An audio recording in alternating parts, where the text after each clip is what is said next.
Eh bien, bonjour, nous allons voir dans cette vidéo comment créer un défi dans Miranda.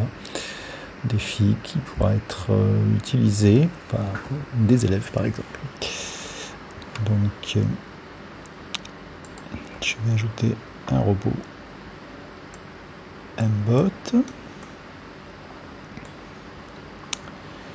Je vais ajouter également une ligne d'arrivée. Le défi va être extrêmement simple.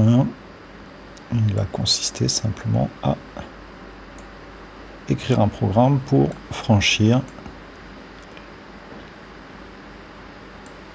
la ligne d'arrivée, tout simplement. Donc là, je place mes objets.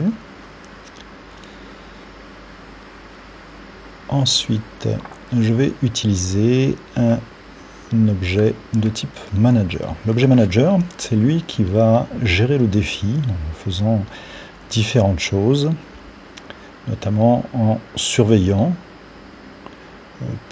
pour ce défi-là si le robot franchit bien la ligne d'arrivée.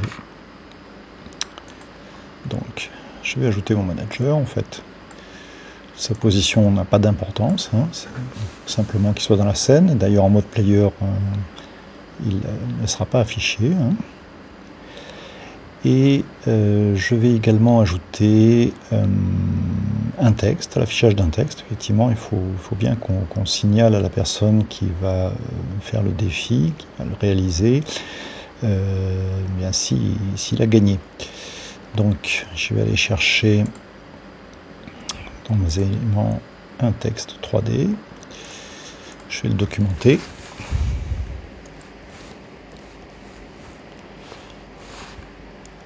Avec la phrase gagner 3 points d'exclamation. Là, je vais définir sa position. Là, pourquoi pas. Je peux éventuellement définir sa couleur aussi. Voilà. Et maintenant, je vais aller dans mon objet manager. Je vais choisir de le programmer en Scratch. Écrire mon petit programme. Donc, quand le programme démarre, qu'est-ce que je vais faire? Bien, je vais commencer par cacher le texte gagné. Effectivement, il ne faut pas qu'il apparaisse au départ. Il faudra qu'il apparaisse uniquement si on a gagné. Donc, je vais utiliser cacher les systèmes dans. Cette phrase, en fait, cacher les systèmes dans, est là parce qu'on peut réaliser des actions sur des groupes d'objets également. Donc, je vais cacher l'objet qui a un texte 3D. Alors, où est-ce que je peux voir le nom des objets? Bonne question. Eh bien, quand je les sélectionne, ils apparaissent ici. Et je peux également les modifier. Donc, vous pouvez aussi leur donner des noms plus sympathiques si c'est plus commode pour vous. Bon, je vais garder les noms par défaut. Voilà, donc quand je suis revenu dans le programme Scratch du manager, quand le programme démarre, je vais cacher le texte gagné. Alors, on peut essayer juste ça si on veut. Hop, ah bah, effectivement, oui, quand ça démarre, ça cache bien gagné. C'est magnifique.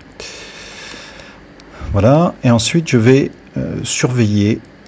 Je vais surveiller quoi? Ben, que le robot mbot franchit la ligne d'arrivée. Donc pour ça,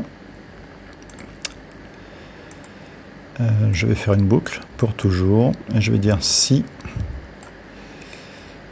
je vais utiliser un opérateur supérieur à 0. Qu'est-ce que c'est qui va être supérieur à 0? Eh bien, j'ai la possibilité ici d'avoir le nombre de systèmes qui est entré en contact avec la ligne d'arrivée.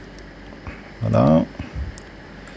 Je veux dire nombre de systèmes dans, donc ça va être le robot mbot, entrer en contact avec ma ligne d'arrivée,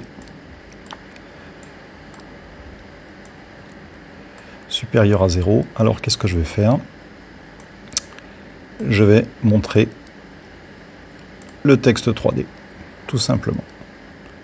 Donc je résume, ça démarre, je cache le texte gagné. Ensuite, je surveille. Si le robot Mbot est entré en contact avec la ligne d'arrivée, alors j'affiche le texte gagné, tout simplement.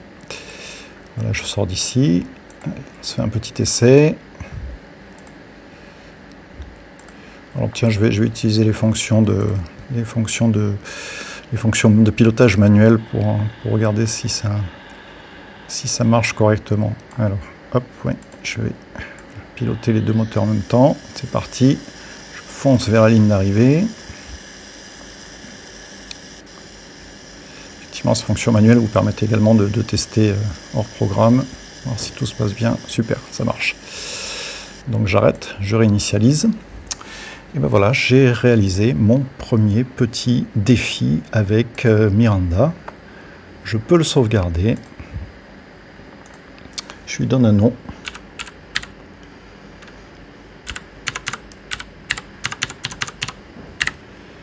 Mon premier défi. Voilà. Alors comment ça va se présenter après en mode player? Eh bien, ça va se présenter comme ça. Hein. Je reviens au menu principal, c'est une façon d'accéder au player. Je charge mon premier défi. Le voilà. Le voilà. Alors après, qu'est-ce que va faire là, la personne qui veut utiliser le défi? Eh bien, il va sélectionner le robot. Alors on peut aussi le sélectionner automatiquement dans le manager, il y a un bloc qui permet de faire ça. Là, je vous ai fait vraiment la version la plus simple possible, pour pas vous noyer sous les explications. Et voilà, et la personne qui réalise le défi, elle fait son petit programme. Le programme démarre. Hop, je fais avancer le robot et j'essaye. Suspense.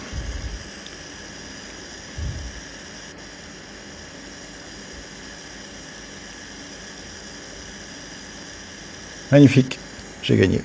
Voilà, bah écoutez, j'espère que ça vous intéressait, que ces explications étaient claires. N'hésitez pas à nous questionner si vous avez besoin d'informations par rapport à ça sur tel ou tel point. Le but, c'était vraiment de vous montrer qu'avec Miranda, vous allez pouvoir faire des défis, vous allez pouvoir être très créatif pour proposer vraiment des choses très intéressantes à vos élèves ou à d'autres personnes. Voilà, merci d'avoir suivi ce tutoriel.